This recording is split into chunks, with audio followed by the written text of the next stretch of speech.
السلام علیکم ورحمۃ اللہ وبرکاتہ۔ آج میں آپ کے لیے ایک اور بہترین ویڈیو کے ساتھ حاضر ہوا ہوں۔ آج کا ٹاپک ونڈرفل ہے۔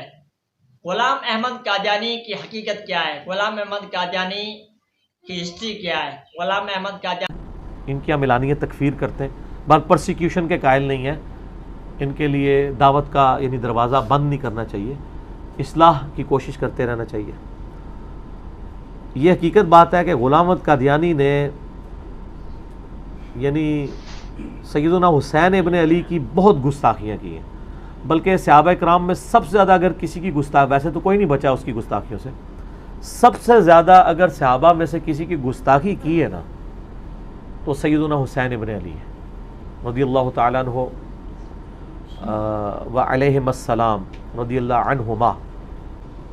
تو شمس الدین بھائی نے مجھے وہ پاکٹ بک میں نے ان سے منگوائی تھی، وہ جو یہ قادیانی دیتے، احمدی تو میں نہیں کہتا، احمدی تو ہم ہیں، ٹھیک ہے، قادیانی وہ تو احمدی کہاں سے، وہ تو غلام احمد تھا، دعویٰ تو اس نے غلام ہونے کا کیا تھا، تو بعد میں وہ اس نے اتنے بکواسات کیے۔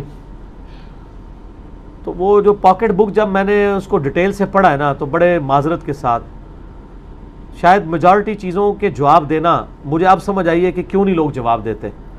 انہوں نے اپنے اس بزرگ بابے کے گمراہ کن عقائد کا دفاع تصوف کی کتابوں سے کیا ہے، کشف المحجوب سے، تذکرۃ الاولیاء سے، باقی کتابوں سے، اور اس طریقے سے دیوبند اور بریلویوں کے بزرگوں کے ملفوظات سے۔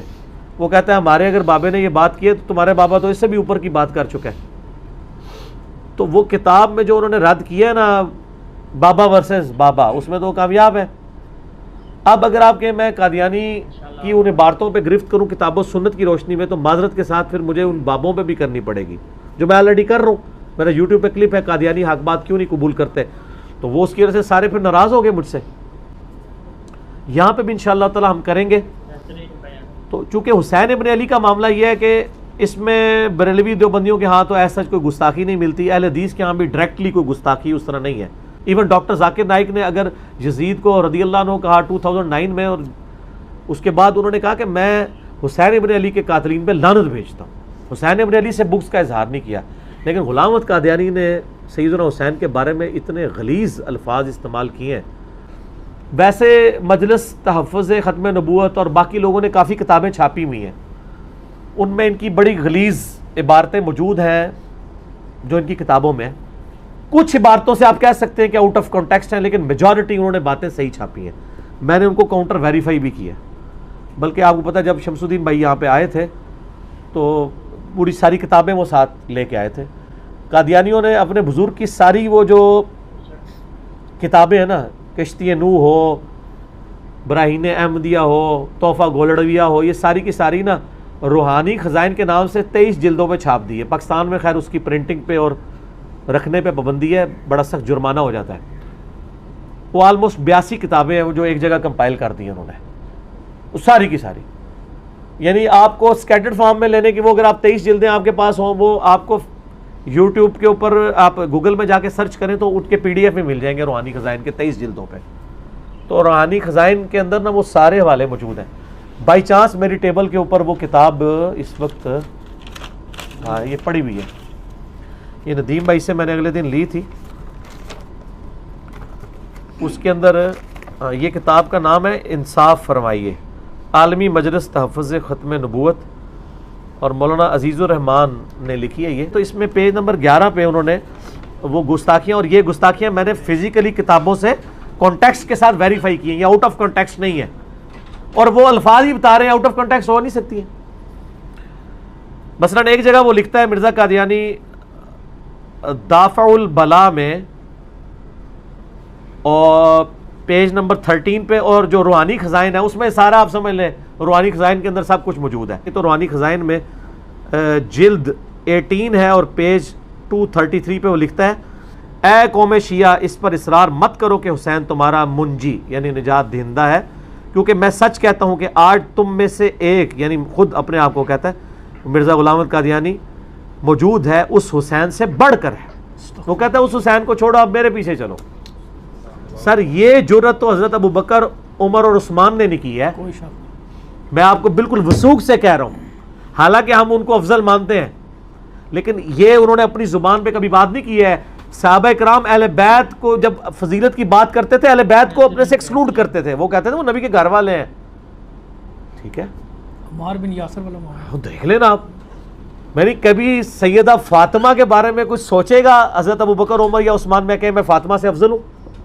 وہ اہل بیت میں شمار کرتے تھے ان کو کہ جنتی عورتوں کی سردار ہیں. بخاری مسلم میں آتا ہے اور جامع ترمذی میں حدیث ہے کہ فاطمہ میری بیٹی جنتی عورتوں کی سردار ہے اور میرے بیٹے حسن و حسین جنتی نوجوانوں کے سردار ہیں. اور ابن ماجہ میں اور حاکم میں آتا ہے اور ان کے جو والد ہیں وہ ان سے بھی بہتر ہیں.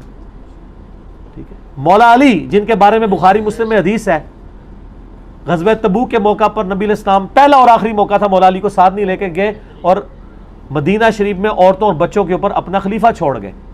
تو انہوں نے رونا شروع کیا. آپ نے فرمایا، بخاری مسلم کے الفاظ ہیں، اے علی تم اس بات پہ راضی نہیں ہو کہ تمہاری میرے ساتھ وہی نسبت ہے جو ہارون کی موسیٰ کے ساتھ؟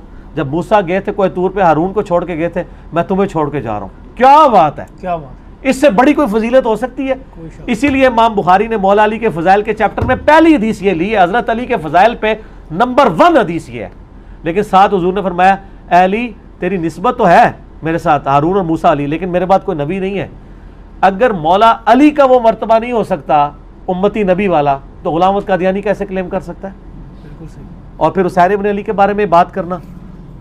چلیں یہ تو بڑے ہلکے الفاظ تھے. آگے یہ اعجاز احمدی اس کی کتاب ہے، اس کے پیج 69 پہ، اور روحانی خزائن میں ظاہر ہے وہ کمبائنڈ فارم میں موجود ہے، جلد 19 اور پیج 181 پہ لکھتا ہے، مجھ میں اور تمہارے حسین میں بڑا فرق ہے. یعنی وہ حسین کو آپ کا کہہ رہا ہے، سر ہمیں مبارک ہے، ہمارے نوجوان ہیں نا انشاءاللہ، سردار ہیں وہ، کیونکہ مجھے تو ہر ایک وقت خدا کی تائید اور مدد مل رہی ہے. وہ یعنی اس نے ٹانٹ کیا ہے کہ حضرت حسین کے ساتھ اگر اللہ کی تائید ہوتی تو وہ کامیاب ہو جاتے کربلا میں، تو وہ جو شہید ہو گئے بچوں سمیت تو ان کے ساتھ تو تائید اس وقت ختم ہوگی. میرے ساتھ تو ہر وقت اللہ کی تائید ہے. لعنت اللہ علی الکاذبین.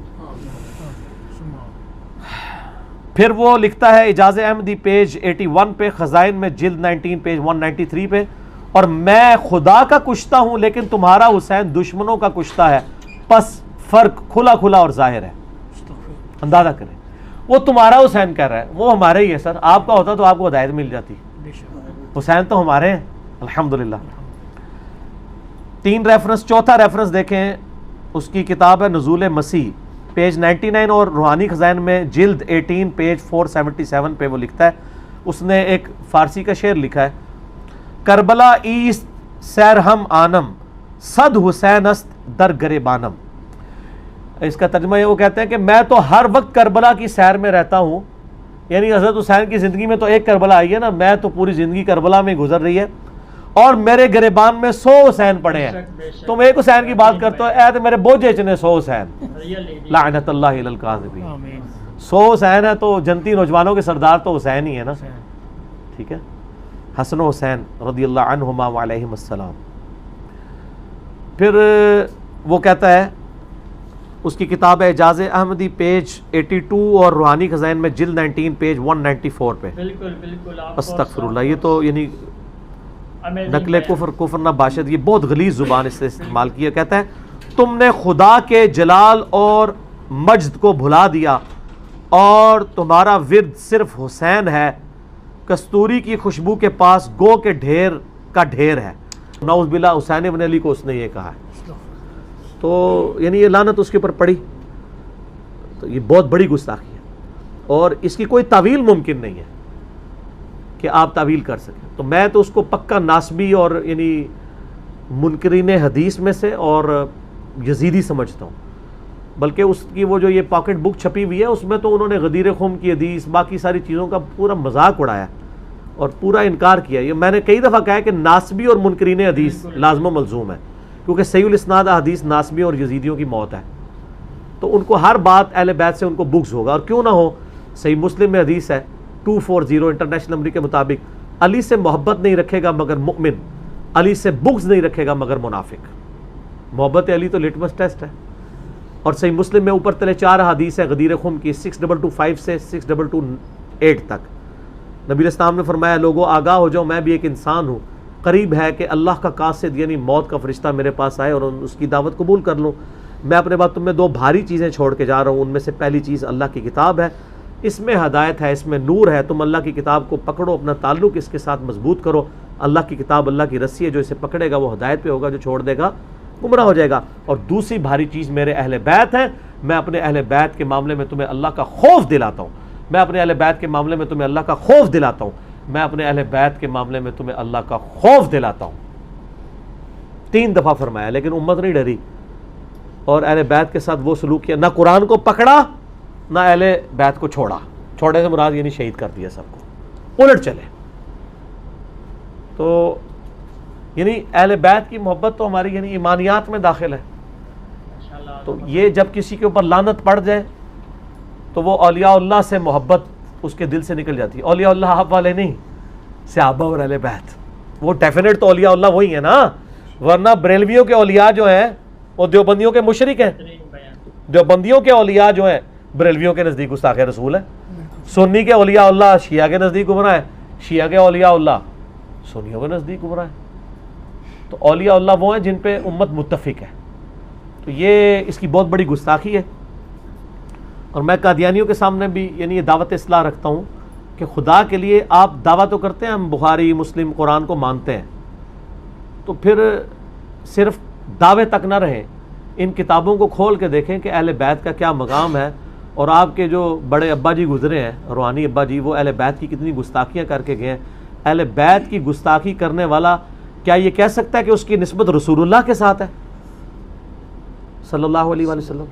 المستدرک الحاکم میں صحیح سند کے ساتھ حدیث ہے، شیخ البانی شیخ زبیلی زئی دونوں نے صحیح کہا، لہٰذا اہل حدیث بھی صحیح مان لیں کہ اگر کوئی شخص پوری زندگی حجر اسود اور مقام ابراہیم کے درمیان نمازیں پڑھتا رہے، دنیا میں سے افضل نماز ہو سکتی ہے، اور روزانہ روزہ رکھے، لیکن قیامت والے دن اللہ سے اس حال میں ملے کہ ہم اہل بیت کا بغض اس کے دل میں تھا، تو اللہ اسے ضرور دوزخ میں داخل کرے گا۔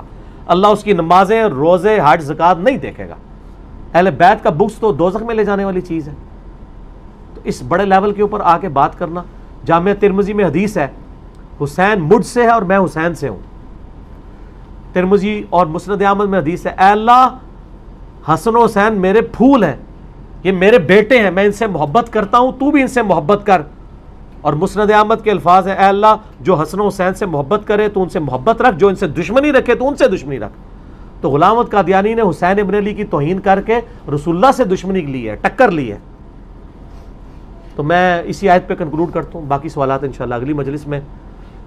آیت درود جو ہے سورہ احزاب کی آیت نمبر 56، اس سے اگلی آیت ہے 57، ان الذین یؤذون اللہ ورسولہ لعنہم اللہ فی الدنیا والآخرہ، بے شک جو لوگ اللہ اور اس کے رسول کو تکلیف دیتے ہیں دنیا اور آخرت کی زندگی میں ان پر اللہ کی لعنت ہے، اور اللہ نے ان کے لیے ذلیل و خوار کر دینے والا عذاب تیار کر رکھا ہے۔ سورہ احزاب آیت نمبر 57۔ جو شخص اہل بیت کو تکلیف دیتا ہے نا، وہ رسول اللہ کو تکلیف دیتا ہے۔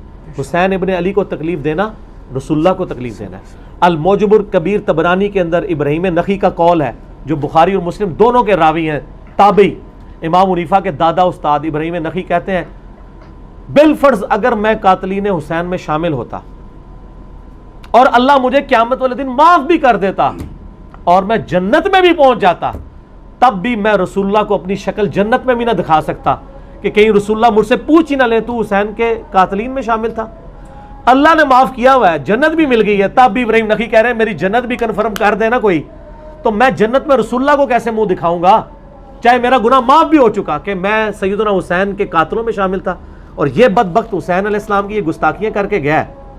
تو میں کم از کم جو قادیانیوں کے اندر سید ہے نا، ان کو کہتا ہوں کہ تم لوگوں کی غیرت اور تمہارا ڈی این اے کدھر مر گیا ہے، تمہارے جینز کے اندر وہ تڑپ نہیں پیدا ہو رہی۔ تو اللہ تعالی ہمارا قیامت والے دن خاتمہ جو ہے وہ محشور فرمائے ہمیں اہل بیت کے ساتھ علیہم السلام اجمعین۔